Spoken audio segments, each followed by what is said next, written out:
You ready to talk some movies, Brennan? Yeah, okay. Well, let's go!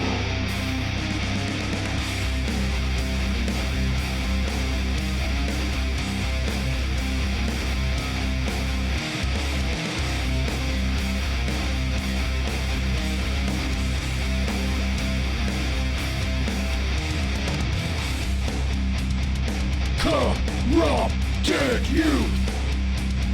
Corrupted youth! Corrupted youth! Corrupted youth!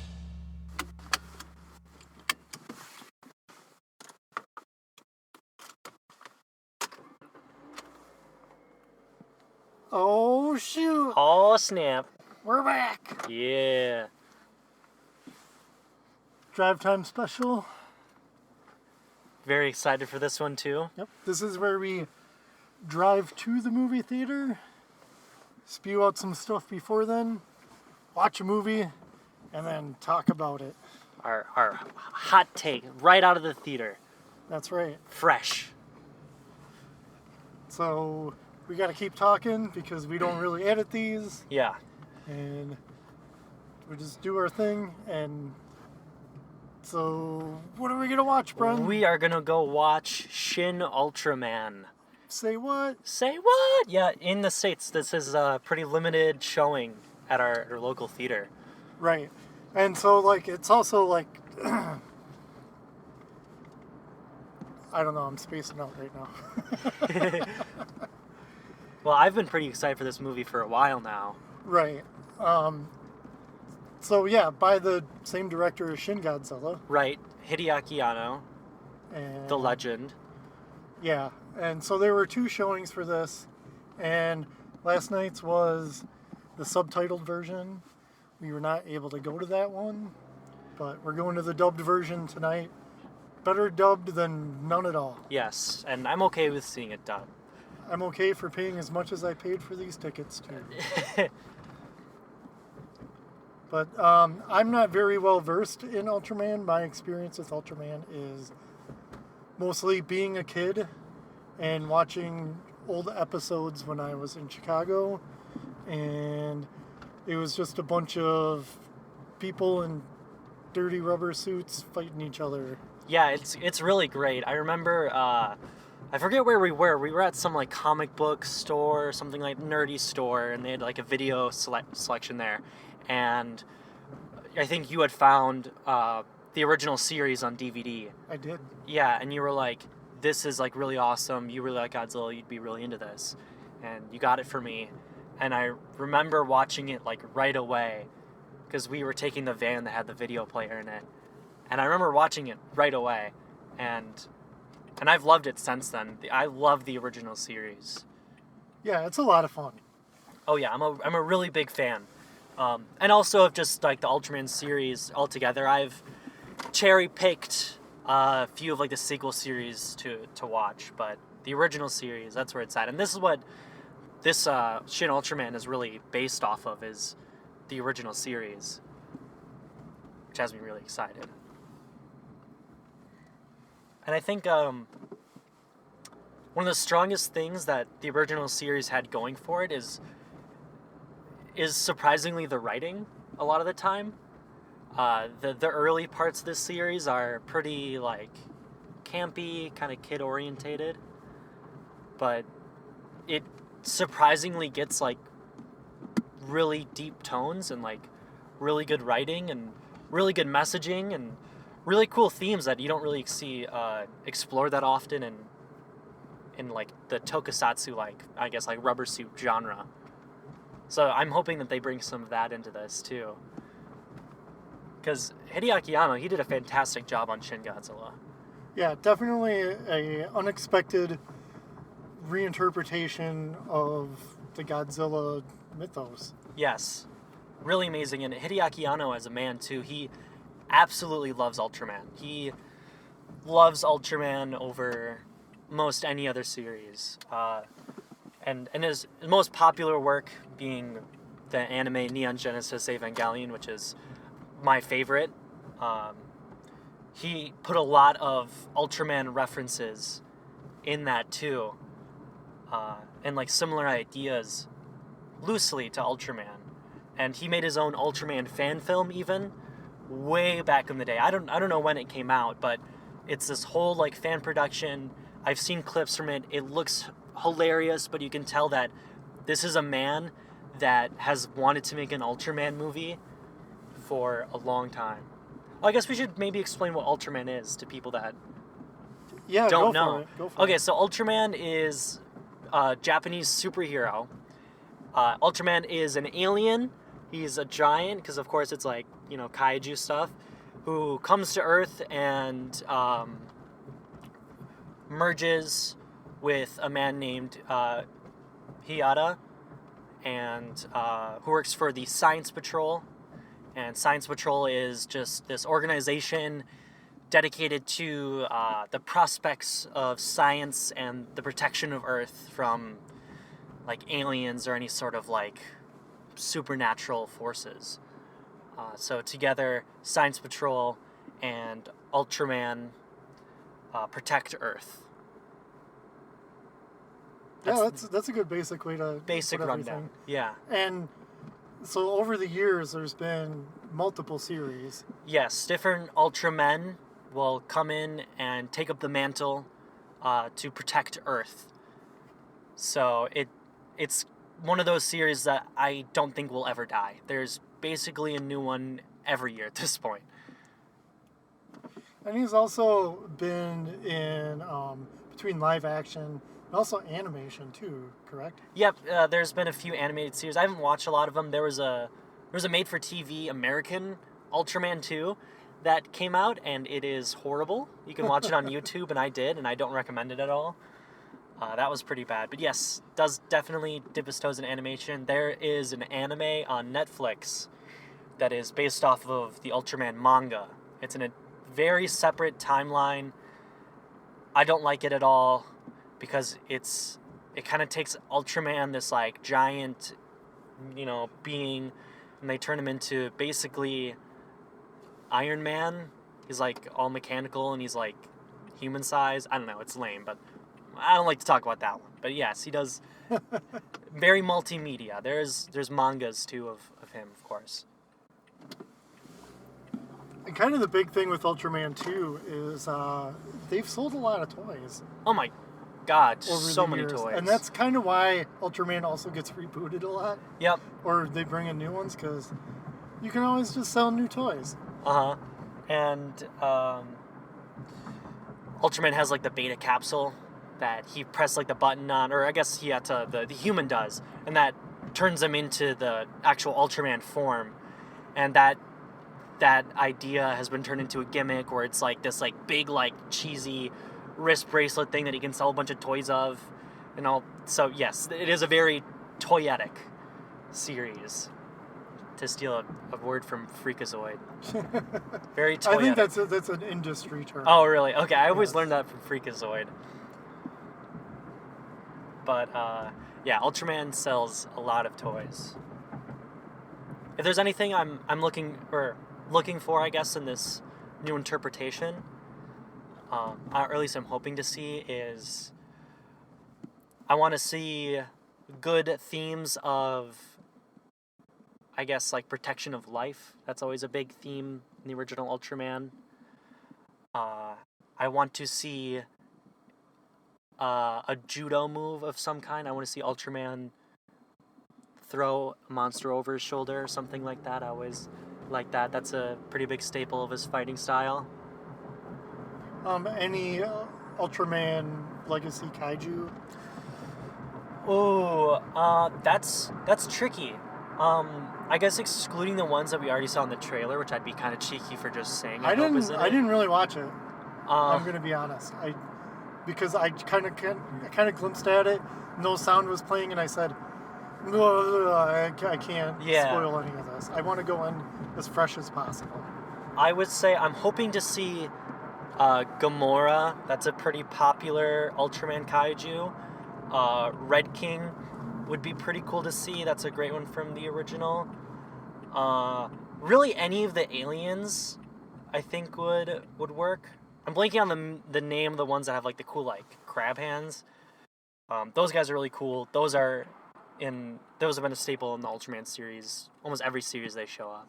So I'd like to see them. But they're also very alien, so I don't know how much they're going to dip into the alien kaiju. Right. And there's so many. Ultraman has So many. insane. The amount of his rogues gallery is It's pretty crazy.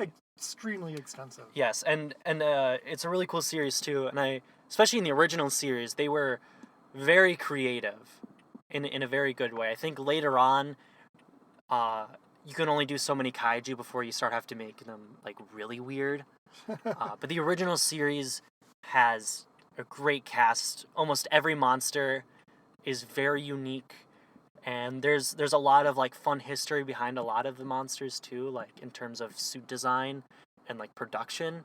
Like I know that there are multiple monsters that use a lot of pieces from an old Baragon costume from really? Toho. Yep, you can like look at these monsters and you can just see like little recycled parts, like they're Frankenstein together from an old Baragon suit. Well, they also used a Godzilla Old suit. Godzilla suit, and they used an old Godzilla suit for the monster Jiras or Jiras, however you want to pronounce it. That's a great episode, by the way. Yeah, don't get on our case, Pete. Yeah. That's a great episode, and you'll never believe who was the suit actor for that monster. Who do you think was a suit actor for Jiras? Well, you just go for it, because I'm in traffic. Haru right now. Nakajima. Oh, okay. The original suit actor for Godzilla reprised his role and did the suitimation. And do you think he was like, ooh, this is nice and frilly? Because it's got all the Yeah, it's got frills. the cool... Even though it got ripped off, just to make it even more like Godzilla. I don't think they're going to put Jiras in it, though. I think that'd be too... I don't think Toho and Tsuburaya Pictures are... Probably they're not as cool as they used to be. They used to work together a lot. Now I don't know about it anymore. But I'm hoping that it captures that spirit of the original series, Yes. and it's just fun. Yes. Like, I want something fun. I mean, if it gets serious, that's cool. Yeah. I'd like to see it taken super serious, because it just kind of always looks ridiculous. It does. Yeah. If I had to recommend some Ultraman, I guess to the viewers, watch the original Ultraman. There's a really great episode called My Home is Earth, I believe is the name of it.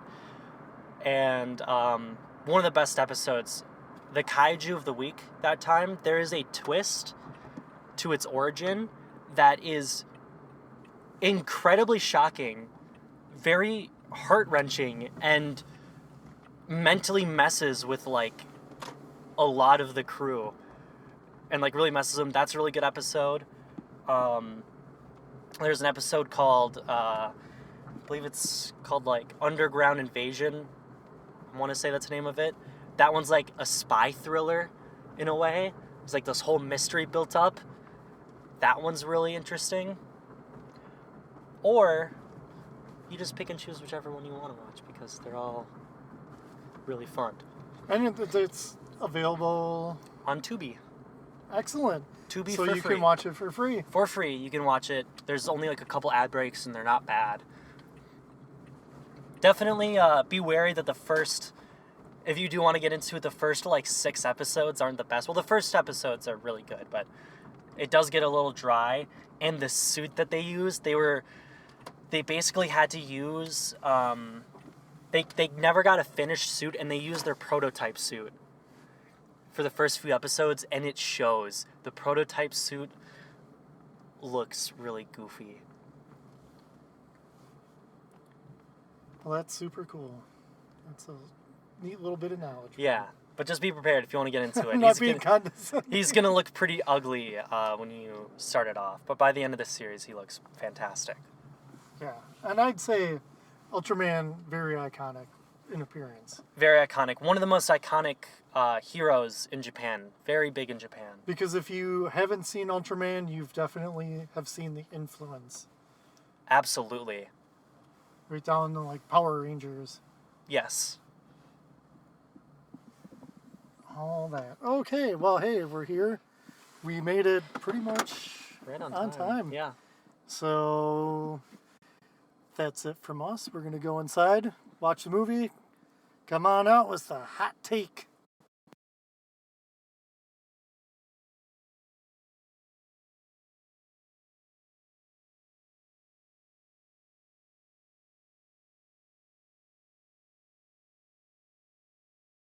Oh, okay. Well, we're back. Yeah. And as per usual, I made a mistake. Yeah. No. What movie did we see? I didn't. I don't know. This episode is brought to you by Butthole Fresh. Butthole Fresh. Order some today. Get rid of that stink butt. Your butthole awfully stinky these days. Fix that right up with Butt Fresh. Freshen that chocolate starfish right up. Wow, we're gonna go there, huh? Well, I guess we couldn't come up with a dumb movie. Yeah, I forgot to look for any dumb movies. Yeah. Usually we catch like a poster or something. Oh, man, we could have done Avatar. Oh! Yeah. So wet. Ugh. That's water. Oh, all right. Well, yeah. That's the first time we screwed that up. Yeah, that's alright. That's okay. Because as long as we don't lose this episode, we're going to be doing all right. We're humans. We make mistakes. That's right. And we value life. And only by accepting death can we realize the value of life, just like Ultraman. That's right. They really made a movie that was just 4 episodes of a show. It was. I was like, okay, this is like obviously feels it's broken up into different sections. Yeah, it was definitely Kaiju Alien of the Week. Yep. Just in one movie. And I thought that was pretty interesting. It made the structure of the movie kind of weird. It did. Because I felt like there are often times where things should have had more explanation to them. And I'm not saying that just as a U.S. moviegoer, but it definitely felt there were chunks missing from an overall story. Yeah. And it made it feel like, oh, it feels like it's smaller bits. Yeah. Just kind of thrown together and like, well, we don't have time to fill in all these gaps. Just figure it out. You got enough information. For better or worse. They leaned into that cheese too. Oh, yeah, I'll give it that. I mean, especially visually, it was very much old school. It was. Just used with new technology. I mean, when Ultraman would fly, it was just, yep, it's just like the stiff figure that they would use. It's just the static pose. Yep. Zooming around, doing stuff. Yeah. Getting spun around, but never, like, not being stiff. Yeah, it was pretty. I thought it was pretty goofy, but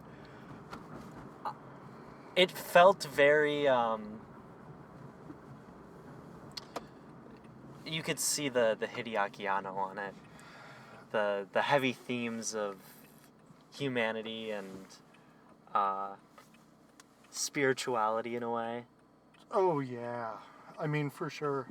There's definitely some Evangelion going on in this. Yeah, I liked how they didn't show like Ultraman taking over the dude's body, like, because in the original series they show him like, hey, I'm gonna be like living with you now. They skip over that, so they don't show. It's almost like a mystery for a little space of time. But it is interesting too because Ultraman's human identity gets revealed. Yeah, that was a twist I was not expecting. I was not expecting that either. And also on top of it too, He just let that dude's body hang out in the woods for days. If not weeks. It was like blue. It was kind of gross. It's like some kid's gonna find that. Yeah. But it really kind of like, oof, man, I don't know. Did you notice, because there was a little montage in the beginning of the Science Patrol just kind of encountering and defeating several kaiju.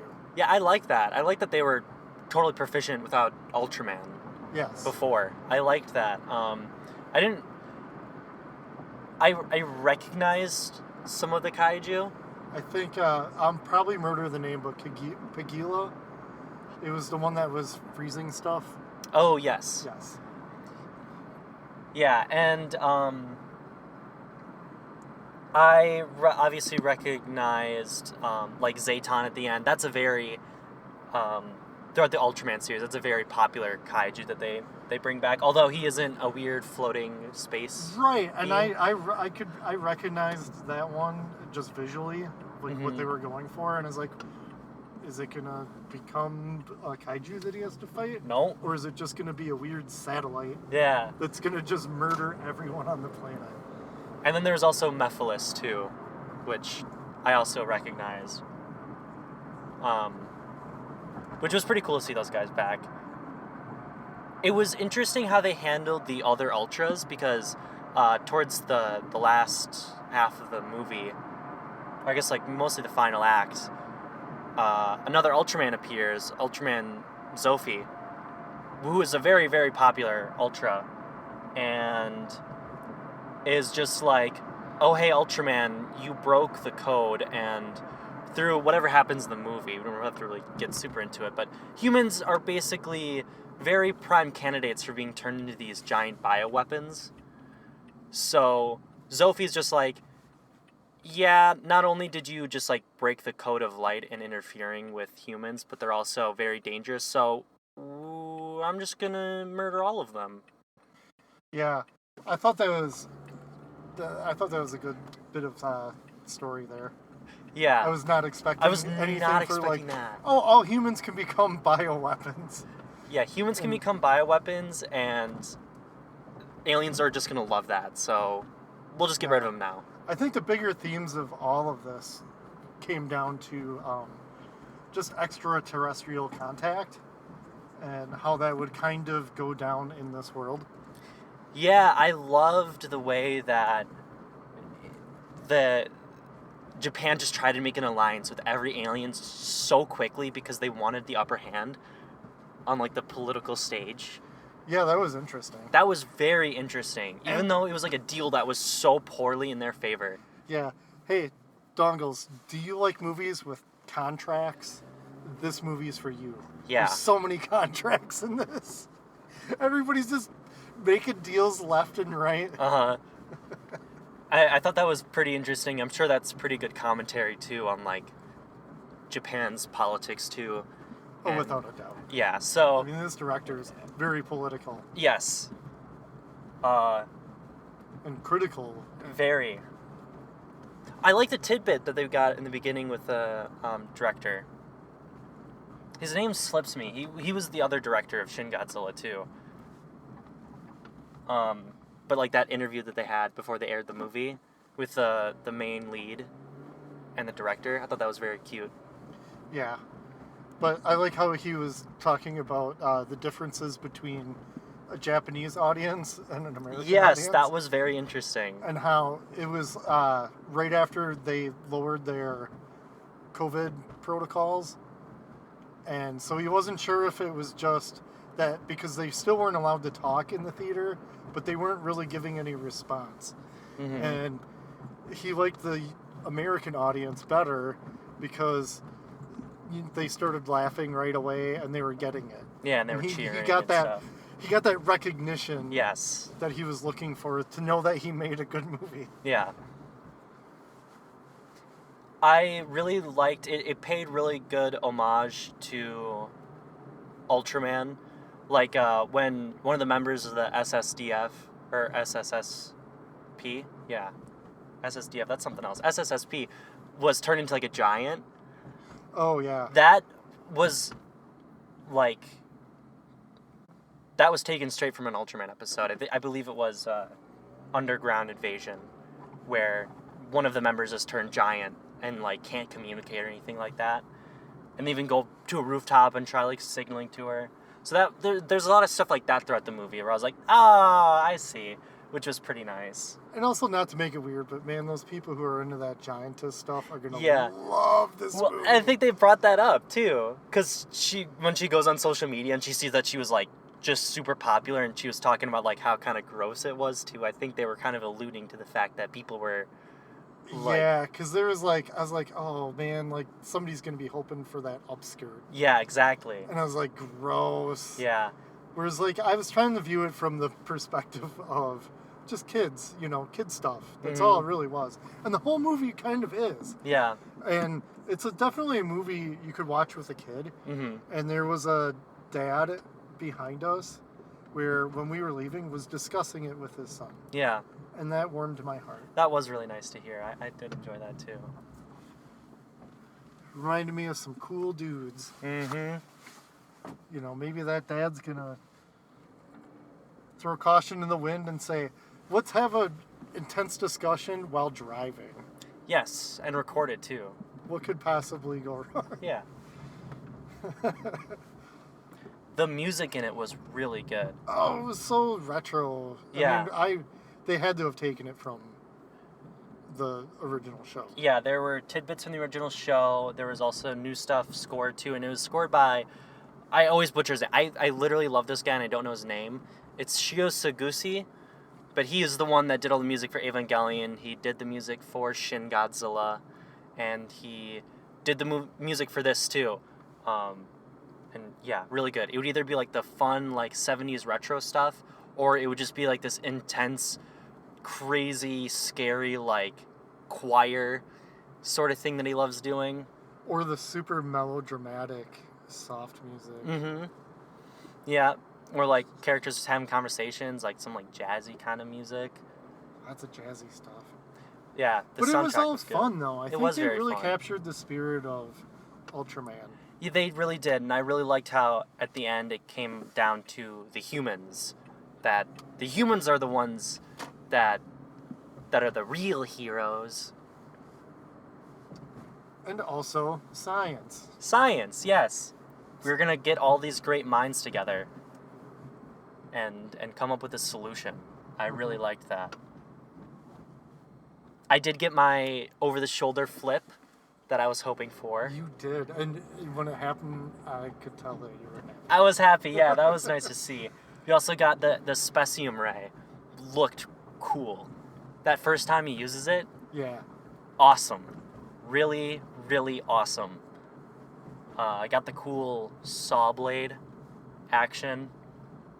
That's another fun attack. Yeah, the effects were here and there. Here and there. The kaiju definitely sometimes didn't look the best. There were some fights that looked better than others. Yeah. The Mephiles fight in like the oil refiner or whatever that was, at a little industrial park, I don't think it looked very good. No. That but was I did, probably the worst I did looking like fight. the design work and everything though. Yeah, Everything, I did too. Like the designs were cool.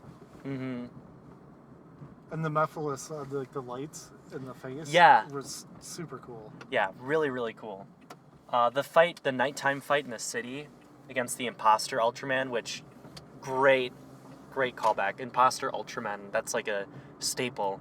Every series, you always fight some form of imposter look-alike. And that fight was really fun too. Yeah. And that was probably the best looking fight too. In the Yeah, city. it looked really cool at night, and they did a good job of getting all the lights reflecting off the suit and Yeah. stuff, especially when he was flying. Mm-hmm. And Yeah. it was the goofy flying stuff, but it was fun. I don't know. I just had fun. It was a very fun movie. Yeah. I think it's interesting because I could tell there's definitely a lot of like deeper underlying messages, like especially with like the stuff about the Japanese government and everything. But just like the lighter themes of like being a human and making mistakes and not being perfect and Yeah, and also an environmental Yep. thing, because that us treating the planet like crap is what made the kaiju start coming out and got us noticed by extraterrestrials and put us in danger. Yeah. Oh, wait, what? Ultraman is woke? Yeah, well, guess what? A lot of your kaiju stuff is environmental messages and messages about just being a decent person. Yeah. I also like the way that the movie handled the Science Patrol, just in the terms that they were just the team that we focused on. The focus wasn't on Ultraman himself. It was on the team. And it wasn't a big team either. No, it was a pretty small team. I kind of wish they had, like, cool uniforms. Yeah, I wish they had the old uniforms. Yeah. Whatever. Whatever. That's fine. I liked how they just had to work out of a small office. Yeah. Like a one room. Mm-hmm. They weren't taking all that seriously. So maybe, if there ever is a sequel, which, who knows, probably not. But if there ever was, I would hope that they got a bigger office. Yeah, I'd hope so, too. They definitely came through for Planet Earth. Mm-hmm. Yeah, I just like that. I liked the team, and I liked just the focus on them. Because that's how it is in the original series. It's just, it is Science Patrol. You focus on Science Patrol, and then one of them happens to be Ultraman. And, you know, the conflicts, you know, we see how he handles things, but it's mostly the team. And they all work together. Right, and then you get a kaiju fight. And then you get a fun kaiju fight. You know, maybe a initial fight somewhere towards the beginning. Mm-hmm. Kind of set everything up. Then boring people stuff for people who aren't into the human parts. But I don't know, I always feel Ultraman did a pretty good job keeping it interesting. For sure, yeah. They did in this too, you know, like the military really wasn't that big of a thing. No, not really. What do you think of the directing style? I found it really interesting. I loved all the shots where it would just be like someone talking, but all of the characters like back would be taking up most of the frame. And then maybe it's just like the right side, you see the character who's talking, like their face. Yeah. Or they use like a bunch of books, or it's like through like the arm of a chair. Yep. I was going to bring up the arm of the chair. Yeah. I thought I liked it a lot because it made the scenes of people just having conversations visually interesting. Yeah. It kept things very visually interesting, and it also made me focus on those people that were talking lot more too. Some of it I thought was like a little wasn't all that great. Yeah. And it was like too many, like the editing could have been. It was a bit excessive. Yeah, it was a little too many quick cuts and stuff sometimes where it was just hopping around. But overall, I did like it. There were some weird grainy shots of things where I was noticed how that. much of this was like filmed during COVID or something, and they just had to like, I don't know. You only got the gotta do B it- crew to yeah. do it. Yeah. Or like, let's crop this because there's something in it. It was just kind of odd. But, I mean, I'm willing to forgive it for its faults. Or who knows, maybe it was even done on purpose. Yeah. It was interesting how Ultraman didn't have the color light in his chest that would blink. He just changed colors, like he just turned green when he started running out of power.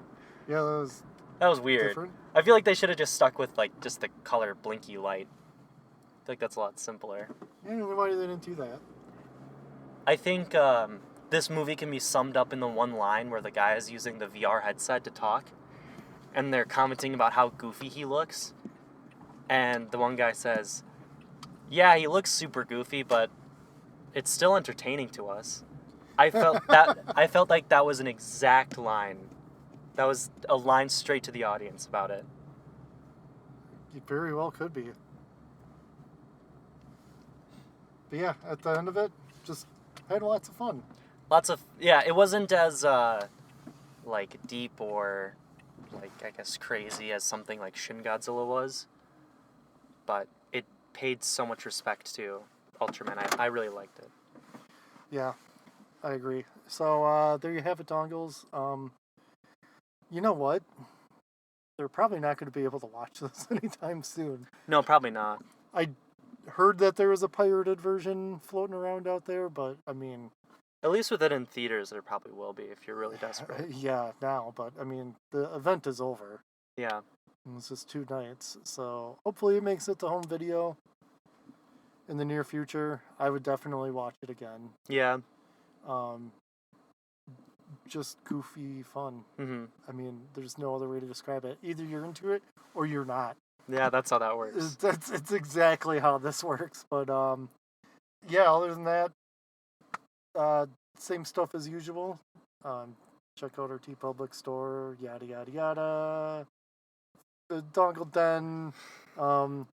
Thanks to you, Dongles. Thanks for listening. Thank you, guys. And also our fellow podcasters. Thank you for your support.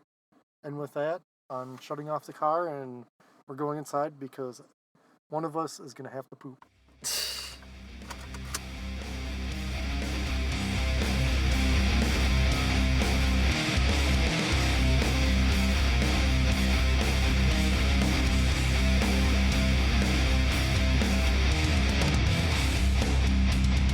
Corrupted youth! Corrupted youth! Corrupted youth! Corrupted youth!